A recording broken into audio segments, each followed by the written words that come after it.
Good morning and welcome back to Margin. This morning we're going to talk about my thoughts on the tidying up movement. This is part one of a two-part series, so let's jump right into it.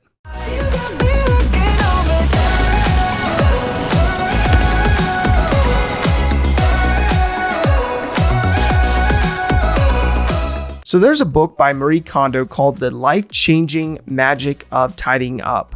Now this book goes into helping people figure out how to organize their space, therefore organizing their mental space as well. So physical space and mental space. Now there's a corresponding Netflix series called Tidying Up with Marie Kondo as well. That actually goes into the process of Marie Kondo going into someone's home and actually helping them with the what and how to process through their stuff. And she doesn't do the work herself, but she helps a person to actually recognize what it is that's valuable to them and how to organize it accordingly. So Marie focuses on decision making around your stuff. This really isn't focused on decluttering as much as it is identifying what things spark joy for you. And so Marie basically takes you through a process of looking at the different components of items that are in your world, in your life, and whether those items are intentional or they are haphazard. So Marie takes a unique approach of looking at the big picture from a standpoint of visualizing your ideal space, visualizing your ideal future, and figuring out what stuff actually fits into that and what doesn't. And she takes a unique approach of actually showing gratitude for that stuff. She goes through her ritual associated to showing gratitude for the utilitarian use or the seasonality of that specific item.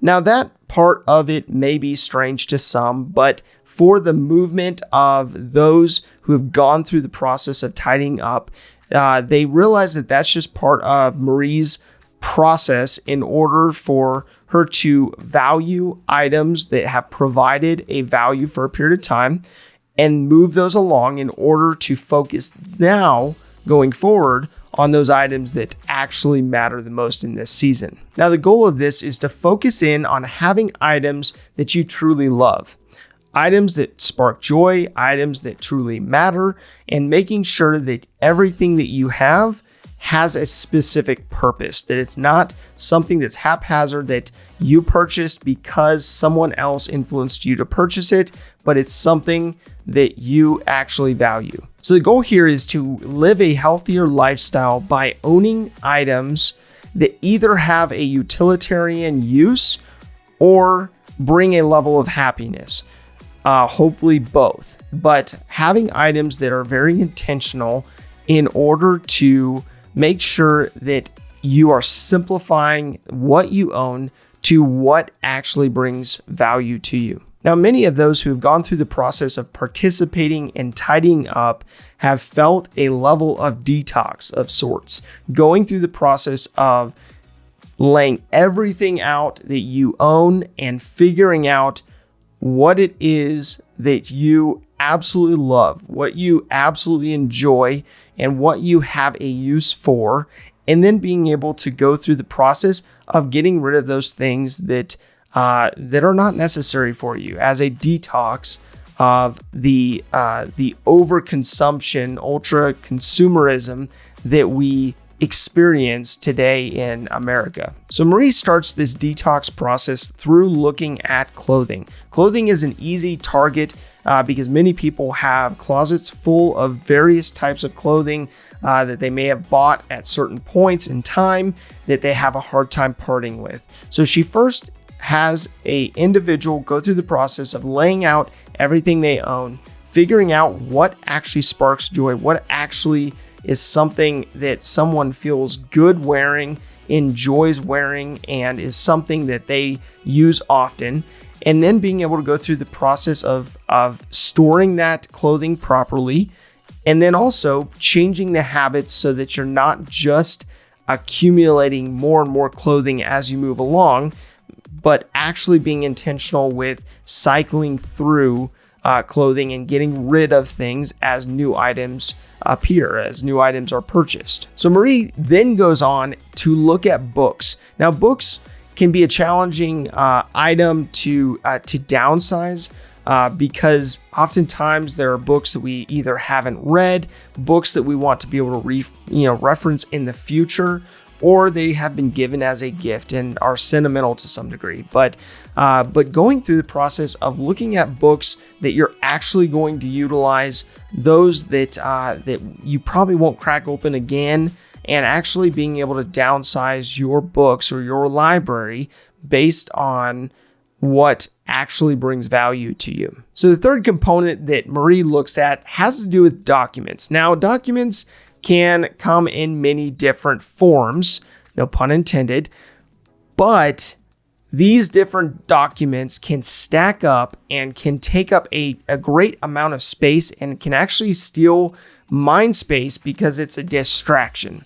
And so she focuses on this item typically as the third item that she covers before moving on to sentimental items. Now, sentimental items will look at anything that may have been given to you, passed down to you throughout the years, like cards or like keepsakes otherwise, and being able to figure out, okay, what is actually important to you? What do you need to provide maybe to a family member that would be valuable to them, or get to rid of altogether because it's not something that's necessarily valuable to you. So looking at these specific 4 categories and then going out from there to go from specific to general is typically the rule of thumb she follows, in focusing in on the areas that could be quick wins that people often have many items related to, and then being able to pare those down so that you have some quick wins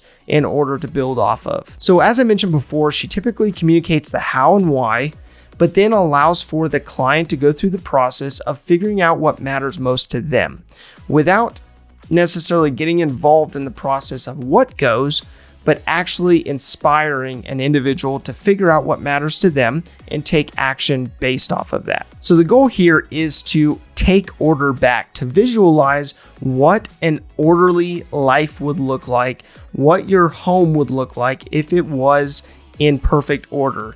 And even if you aren't an organized person, you can become an organized person by visualizing what it is that you want your world to look like, and then being able to build in the processes in order to maintain that organized lifestyle. Now, Marie mentions that organization affects disposition. It also affects your ability to be decisive. And so she goes through the process of encouraging and inspiring people to be decisive, to be able to clean up their spaces, clean up their worlds in order to make quicker, more streamlined decisions because there's fewer things clouding the judgment. So fortunately, this deep level of tidying up should only happen once. It should be something you go through, you do your purge, you go through the process of organizing and figuring out what matters to you, and then following that process forward, only buying items that truly matter to you, that truly add value and spark joy, and therefore not accumulating a bunch of items that you have to then purge at a later date because you weren't intentional. So as you can see from this process, you're focusing in on the specific items, going out to the general items. Now, this of course is not just to get organized, but also to factor in what items you're going to actually get rid of.